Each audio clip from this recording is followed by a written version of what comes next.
Ladies and gentlemen, my name is Gaming Mule and welcome to another Final Fantasy VII Remake video. Final Fantasy VII Remake gets a lot of things right. It's a great game overall that I thoroughly enjoyed, which makes the things that suck stick out even more than in most games. I previously did a video detailing 5 awesome things about the Final Fantasy VII Remake, and not many people watched that one. So to demonstrate that the internet is a hive of folk that crave misery and negativity, here are the 5 worst things about the Final Fantasy VII Remake.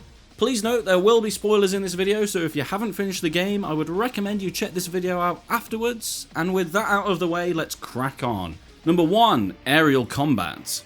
Overall, I thoroughly enjoyed the battle system in this game. It was a fantastic hybrid of action combat with turn-based elements. But it seems the devs decided to take the day off when it came to deciding on the best way to implement aerial combat. If you haven't got Barret or Aerith in your team, it is quite simply a tedious ball ache.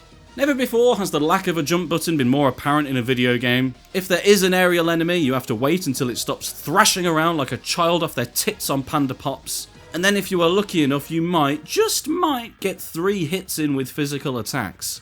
You could of course try spells, but good luck with that when the enemies are darting around your screen left, right and centre and magic takes a week to reach its target. Let's also not forget aerial enemies that the game doesn't recognise as aerial enemies. If you encounter a monster that can walk on walls, then just don't even bother.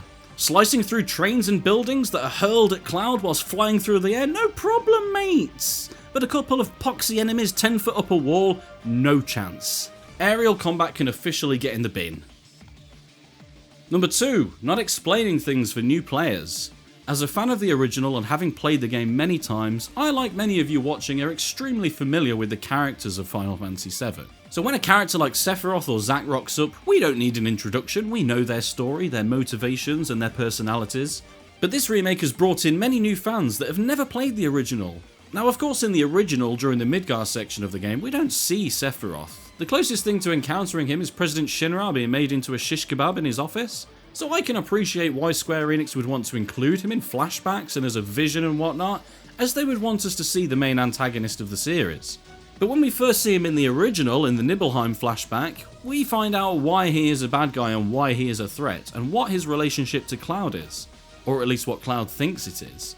Here we just see him kicking about every now and then, and Cloud clearly doesn't like him very much. Aerith even says that there is no greater threat than him to the planet. Okay, well, why? Why is he such a threat? Why does he want to do harm to the planet? What's his beef with Cloud? You need to give some motivation there when presenting this guy to the audience, because as I say, yeah, I know why he's a threat, but poor little Timmy that got this game for his birthday and considers the PlayStation 1 to be in the same antique realms as checkbooks and VHS, is not going to know what the frig this means. And not in a, ooh, who is this mysterious figure kind of way, but in a, why should I care about this guy kind of way. That's not to mention Zack at the end of the game as well. He isn't even mentioned at all at any other point throughout. All of a sudden this geezer rocks up at the end with Cloud's sword and clothes. Is this supposed to be important? Who is this guy? Why is everyone I know that has played the original losing their fucking minds? But of course this game isn't strictly speaking a remake, so maybe Square just decided to say balls to the new players. They're gonna have to play the original to understand all this bullshit anyway. The Aggro System. Or better still, the lack of. When getting into a fight in this game, more often than not, your enemy becomes drawn to whichever character you are controlling like a fly to dog turd. You could have laid down the greatest offensive in the history of gaming with Tifa, but as soon as you switch to Aerith, expecting to have plenty of time to use Arcane Ward and Blizzaga, the bastard somehow develops a spider sense-like intuition and immediately comes bounding over to Aerith before you have time to even build up the ATB. Square needs to make an improvement on this for the next game because it is so damn frustrating. They could have at least made provoke an executable ability instead of it essentially being random.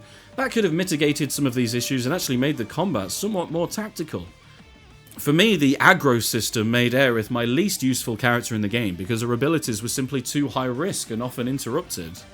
Which is a shame because overall I really enjoyed the combat in this game, but hold on, this is meant to be a negative video, so let's just move on. Number 4, the train graveyard. Christ, this part of the game was tedious. For the most part in this game, I actually didn't mind the sections they had extended, but my god, this place got to me. It felt like it was going on forever, and I don't know about anyone else, but I just did not care about this weird dead kids subplot thing they had going on for it. Also, our party keeps going on about how we urgently needed to get to the plate to save Sector 7, yet all we end up doing is fannying about to get there. Quick, we need to get to the plate. I know! If you didn't stop me every 5 minutes to tell me that, we would get there a lot quicker. Also, once again, why couldn't Cloud just slice his way through the trains like he does later? Or is train slice an ability that he only learns very conveniently in Chapter 18? And finally, that brings us to number 5, which I'm pretty sure we all knew was coming, and that is Kingdom Hearts shite. The end of Chapter 17 is where the game decides to go completely doolally and makes the game lose all sense of self that it had established throughout the previous parts of the game. And just to be clear, I have absolutely no issues with things being changed from the original for Final Fantasy VII Remake. Up until this point, I like pretty much all the changes that were made, and as mentioned in previous videos, I would have been all for Barrett dying, and I was actually disappointed when the Whispers brought him back, despite him being my favourite character in the game. But because he was my favourite character, this made that moment all the more meaningful, until the Whispers come along and decide, that ain't happening, mate. But as soon as that giant Kingdom Hearts tutorial enters the game, your head ends up in your hands. I do not dislike the ending because it was different to the original. I dislike it because it was terrible writing and direction, in my opinion. It's almost as if Nomura was trying to hold back his weird creativity for the whole of the development for this game. Like he knew he needed to keep this story somewhat more grounded than some of his previous work. And all of that Nomura energy became bottled up until eventually towards the end it just exploded out of him. Right, I want a giant city-sized Heartless that represents fate.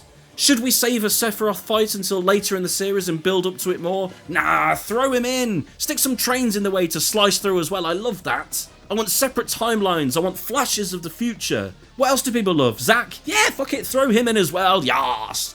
Then he collapses on the floor in relief and lights a cigarette and says, oh, that's better. Or at least that's how I imagine that meeting went.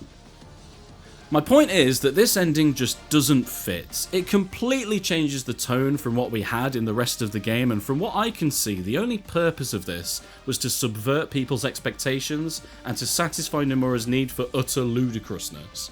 And I can't stress this next point enough, and I know people will ignore me, but I'm going to say it anyway. If you liked the ending to this game, that is absolutely fine. I'm pleased for you. In fact, I envy you. I wish that I could like it as much as you, I really do. And I do look forward to seeing how the series pans out, because it's anybody's guess as to what's going to happen now, and that's exciting. I absolutely respect the fact that you enjoyed it, and I don't want Square Enix to change anything in their creative vision and plans for the series, because we then end up with a clusterfuck of a series like the latest Star Wars trilogy.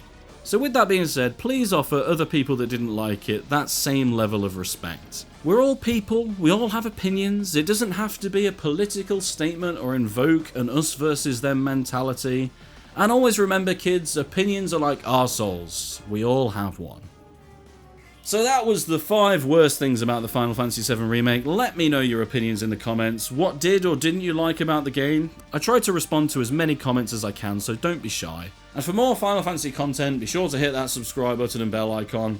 I've been Gaming Mule, and I'll see you all again soon.